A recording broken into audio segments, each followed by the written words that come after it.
नमस्कार, KCN news में आपका स्वागत है। आज हम श्री नानक फाउंडेशन के अध्यक्ष रिरिल बंसल जी से क्षेत्रीय मुद्दों पर सीधी बात करेंगे। रिरिल जी, केसीएन न्यूज में आपका स्वागत है सर। धन्यवाद। सबसे जान लेंगे जो आप फाउंडेशन चला रहे हैं श्री नानक देव जी का, कब से चला रहे हैं सर? ये फाउंडेशन जो है श्री नानक फाउंडेशन जो है, ये हमने 2022 से शुरू किया है इसमें कार्यक्रम करना। और इसमें ये हमने पहला हेल्थ चेकअप कैंप लगाया था अभी, जो free multi specially health checkup camp था, जिसके अंदर हमने इंद्रप्रस्थ अपोलो हॉस्पिटल के साथ कोलैबोरेशन करके BP, sugar, height, weight, BMI, dental checkup, eye checkup, ECG, BMD, diet counselling, physician और आपका cardio consultancy free of cost हमने इसके अंदर कराया था डीडीए मार्केट में 17 तारीख को। तो ये हमारा बहुत अच्छा रहा, मोर देन एक्सपेक्टेशंस। इसके अंदर हमारी जो गैदरिंग हुई 300 प्लस लोग इसके अंदर आए, इसमें हमें भी उतनी उम्मीद नहीं थी। इनफैक्ट हॉस्पिटल वाले भी उतने प्रिपेयर्ड नहीं थे कि इतना अच्छा इसमें इनको रिस्पांस मिलेगा, क्योंकि हमारा पहला कैंप था, इसलिए हमें भी इतनी उम्मीद नहीं थी और हॉस्पिटल वालों को भी हमसे इतनी उम्मीद नहीं थी कि इतनी अच्छी मात्रा में लोग इसमें आएंगे। जो जितने भी पेशेंट आ रहे थे सबसे ज्यादा केसेस किस चीज के दिखाए हैं? बीपी का था, शुगर का था, किस चीज का था सर? इसमें क्योंकि बहुत सारी मल्टी स्पेशलिटी थी, तो इसके अंदर मिक्स क्राउड था। जो हमने ऑब्जर्व किया, हमारे कैंप में छोटे बच्चों की मात्रा निकली जिन्होंने आई चेकअप कराया, आई चेकअप का बेनिफिट लिया। करीब करीब 40 से 50 बच्चे, जिनका इनफैक्ट हमने डेटा भी कुछ मेंटेन नहीं कर पाए, वो हमने ऑब्जर्व किया। छोटे बच्चे बहुत थे जो आई चेकअप के लिए आए इसके अंदर। बाकी तो हर तरीके की समस्या थी। कुछ लोगों ने कार्डियो का बेनिफिट लिया, उन्होंने फिजिशियन से जो कि हॉस्पिटल में 2000 रुपये चार्ज करते हैं, उनसे चेकअप कराया फ्री ऑफ कॉस्ट, और ईसीजी करा के काफ़ी अच्छा लोगों को मतलब बेनिफिट मिला इसके माध्यम से। स्वास्थ्य संबंधित ही काम कर रहे हैं सर आप अपने क्षेत्र के अंदर? देखिए, हम कोई सेक्टर स्पेसिफिक काम नहीं कर रहे कि स्वास्थ्य का ही, ये तो हमें हमारे एक प्रिय मित्र अंकित गुप्ता जी के माध्यम से इतने बड़े हॉस्पिटल का कैंप लगाने का सौभाग्य मिला कि उन्होंने हमें एक आवाज़ में हमें सपोर्ट करा और हमारी इच्छा को पूरी कराया। ऐसा नहीं है कि हम हेल्थ के ही सेक्टर में, हाँ, क्योंकि हेल्थ एक ऐसी चीज़ है कि जो मतलब आज के टाइम में बहुत प्रायोरिटी है।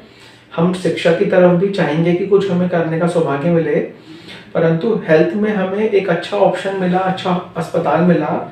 और मैं धन्यवाद करना चाहूँगा अंकित गुप्ता जी का, जो हमारे दोस्त हैं। उन्होंने बहुत अच्छा हमें कोऑपरेट करा, जो जिस वजह से हम अपोलो हॉस्पिटल का कैंप करा पाए।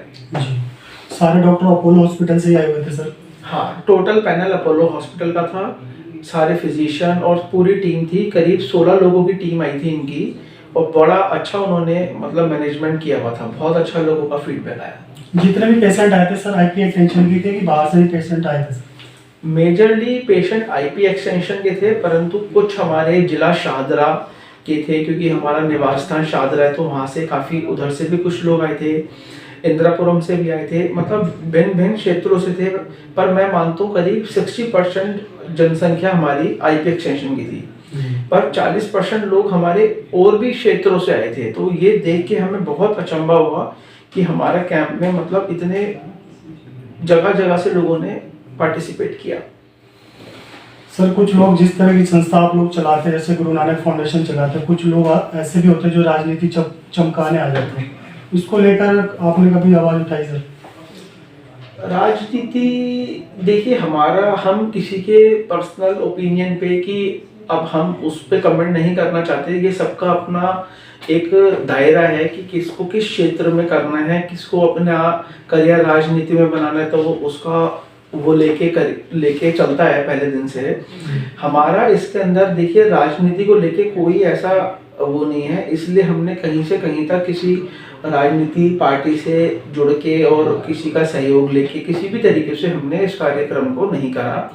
हमारे को इस फाउंडेशन बनाने का उद्देश्य जो है वो ये है कि हम अपना समय कुछ सोसाइटी को कैसे दें, उसके लिए हमें एक प्लेटफॉर्म चाहिए कि हम किसी प्लेटफॉर्म के माध्यम से अच्छी चीज़ सोसाइटी तक पहुंचाएं, जिससे रियल लोगों को बेनिफिट मिले, चाहे वो हेल्थ के माध्यम से हो, चाहे वो एजुकेशन के माध्यम से हो, चाहे वो खेल के माध्यम से हो।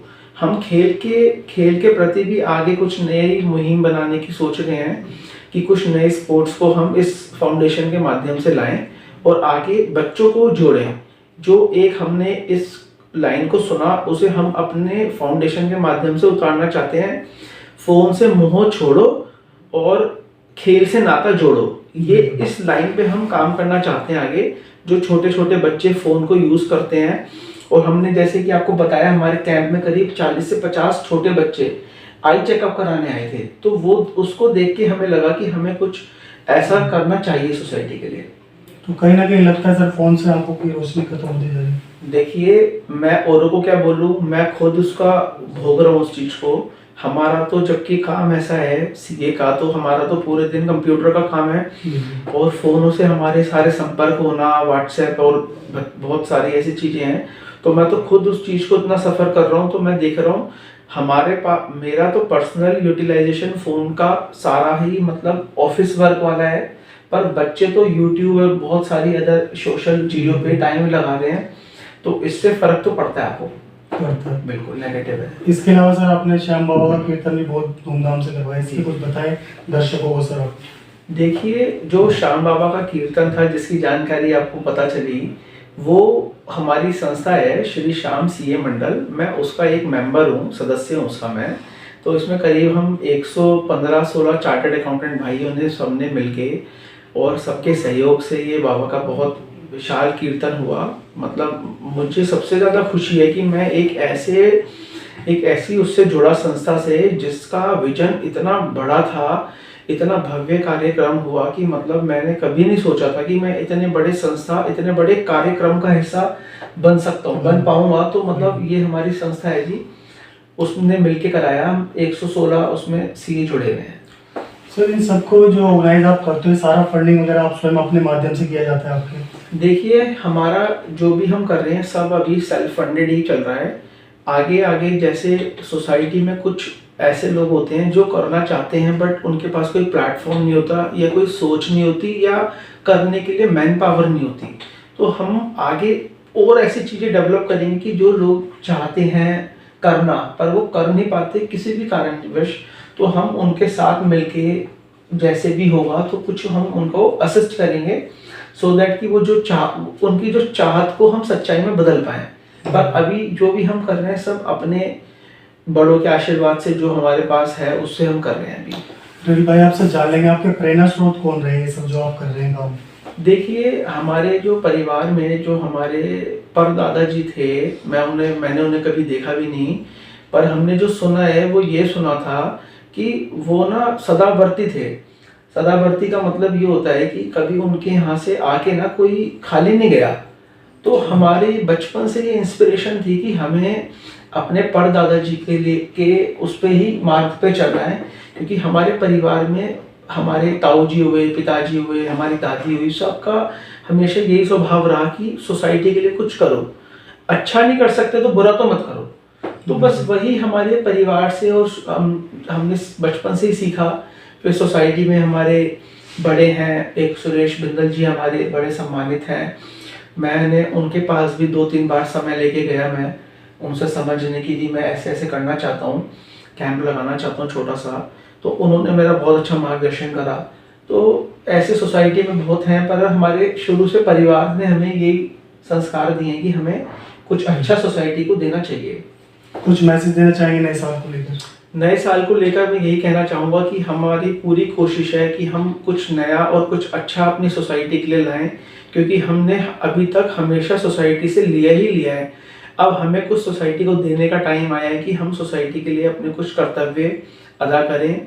इस फाउंडेशन के माध्यम से हम कुछ सोसाइटी में अच्छा 2024 में कुछ नया हम सोसाइटी को दें।